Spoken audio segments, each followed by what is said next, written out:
Leah's daughter Dinah is disgraced. Genesis chapter 34, 1900 BC, estimated 182nd year of the covenant of the torch. Isaac's age 166, Jacob's age 106, Joseph's age 16. By God's providence, Jacob returned to the land of Canaan after 20 years. He dwelt in the city of Shechem, camping before the city. He bought the land where he pitched his tent for 100 pieces of silver. Jacob remembered God's promise to Abraham when he passed through the land of Shechem. God said, "To your descendants I will give this land." Genesis chapter 12 verse 7. Jacob probably bought the land as a guarantee that the Israelites would possess this land rooted in God's promise. Jacob experienced many unfortunate events while he was dwelling in Shechem. Dinah, his only daughter, was disgraced and humiliated by the son of Hamor the Hivite who raped her. Genesis chapter 34 verse 1. Given the fact that Hamor had suggested marriage, Dinah must have been around 16 years of age. Genesis chapter 34 verse 8. Simeon and Levi, along with the other sons of Jacob, became enraged at how their sister had been defiled. They deceitfully proposed to Hamor and his son that the Israelites would allow intermarriage with them as long as all the Hivite men are circumcised. While the Hivite men were incapacitated from the pain of circumcision, Simeon and Levi took their swords and killed every male. Genesis chapter 34 verse 24. Why did such disgrace fall upon Jacob? Jacob had not kept his oath to God. After the vision of the ladder he saw in Bethel while he was fleeing from Esau, he vowed that if God allowed him to return safely to before God, Canaan, he would return to Bethel and build an altar of thanksgiving before God. Genesis chapter 28 verse 20. Then Jacob made a vow, saying, "If God will be with me and will keep me on this journey that I take, and will give me food to eat and garments to wear, and I return to my father's house in safety, then the Lord will be my God, and this stone, which I have set up as a pillar, will be God's house. And of all that thou dost give me I will surely give a tenth to thee." Jacob should have kept his vow and returned to Bethel soon after bought the land in Shechem. Nevertheless, he became oblivious about his vow and stayed in Shechem for about 10 years since he had returned to Canaan from Paddan-aram. All the tragic and unfortunate events that Jacob experienced in Shechem were a result of his negligence and unfaithfulness in keeping his vow. God appeared to Jacob after Dinah had been disgraced and after his sons had shed the blood of revenge. God said to Jacob, "Arise, go up to Bethel and live there, and make an altar there to God, who appeared to you when you fled from your brother Esau." Genesis chapter 35 verse 1. Jacob obeyed God's command and built an altar for the Lord in Bethel and named the place El Bethel. Genesis chapter 35 verse 6. God's persistence in making Jacob keep his vow and establishing Jacob as a worthy successor to the covenant was part of his plan of salvation. Birth of Benjamin and death of Rachel. Genesis chapter 35 verse 16. Reunion with Isaac. Genesis chapter 35 verse 27. 1900 BC, estimated 182nd year of the covenant of the torch.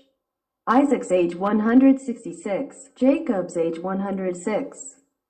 Joseph's age 16. After the Dinah episode, Jacob arrived at Bethel and built an altar there. Then he departed from Bethel again and journeyed toward Ephrath. Genesis chapter 35 verse 15. Rachel had dearly longed for a second son after Joseph was born. Genesis chapter 30 verse 24. Her wish was fulfilled when she gave birth to Benjamin on the way to Ephrath, but she died after a hard labor. Her hard labor was presumably due to the fact that it was in the middle of a journey and she was 16 years older than when she had Joseph. These factors could have contributed to her death. Rachel was buried on the way to Ephrath, Bethlehem, and Jacob set up a pillar over her grave. Genesis chapter 35 verse 19. Even before Jacob could be consoled after losing his most beloved wife, as he journeyed from Ephrath and pitched his tent beyond the Tower of Ader, He heard that his son Reuben had relations with Bilhah, his concubine. Genesis chapter 35 verse 21. After leaving Laban's house, Jacob dwelt in the land of Shechem. Genesis chapter 33 verse 18, and passed through Bethel and Ephrath. It took him about 10 years since he left Laban's house until he finally arrived in Hebron, where Abraham and Isaac had dwelt together. Genesis chapter 35 verse 27. He had an emotional reunion with his father, Isaac, after about 30 years since he had fled from Esau to Paddan-aram. Genesis chapter 28.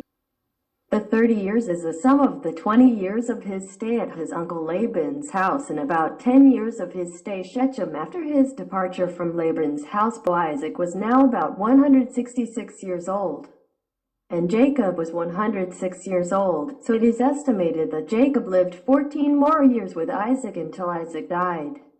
Joseph was 16 years old when Jacob returned to Hebron and reunited with Isaac. This was not long after Joseph lost his mother, Rachel. After this, at the age of 17, Joseph was sold into slavery in Egypt as a result of his brother's jealousy. Thus, he spent about 1 year with his grandfather Isaac.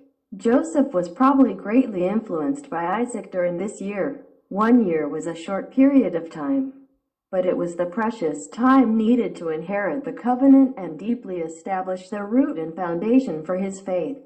The author of this content is Reverend Abraham Park. Reverend Abraham Park was an acclaimed world-class theologian with remarkable pastoral spirituality. He had dedicated his entire life to prayer and the scriptures, having read the Bible over 1,800 times. Throughout his lifetime ministry, he was a true pastor who loved the church and the congregation like his own children. His daily schedule consisted of 2-hour prayers and 3-hour Bible readings, as well as continual preaching and evangelizing. With conviction that to die is to live, he prayed deep in the mountains for more than 3 years. When the sun set, he did nothing but pray. When the sun rose, he did nothing but read the Bible. Then, finally, a single ray of grace shone upon him. Through the powerful illumination of the Holy Spirit and by the grace of God, the scenes in the Bible unfolded like a panorama before his eyes. These scenes were written down on large arrowroot leaves which were bound with a twig. They were later transcribed onto paper bought from a village under the mountain every few months. This is how the Reverend Abraham Park's sermons began. Many people are impressed by the Reverend Abraham Park as follows. How can a person love so many people? How can a person make such a big impact to so many people? He is so hard-working, never rest. He never ceased to pray. He deserves to be truly honored for his dedication for the church and the congregations. A true and faithful worker of God. This concludes today's message. Thank you very much. God bless you. I wish you have a good day.